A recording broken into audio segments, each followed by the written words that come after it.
Pulp থেকে মণ্ড, সেই মণ্ড থেকে কয়েক ধাপে তৈরি হয় কাগজের রোল। পরে মেশিনের মাধ্যমে রোল কেটে করা হচ্ছে প্যাকেটজাত।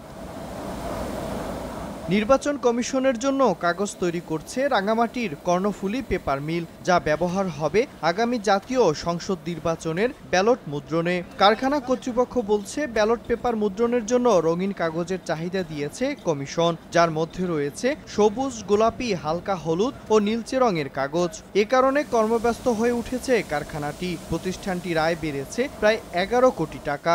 নির্বাচনের কাগজের অর্ডার পাইছে, এজন্য মেশিন এখন ভালো চলতেছে। এটা ব্যালট পেপারের কাগজ, সামনে যে নির্বাচন হবে ওই নির্বাচনের কাগজ বানাইতেছি আমরা। মাস 2 মাস পরে আবার চালু হবে, আবার কিছু প্রোডাকশন হবে, আবার এইভাবে চলে। কিন্তু নির্বাচন অবস্থা এখন যে মাল ডেলিভারি চলতেছে মোটামুটি ভালোই আছে।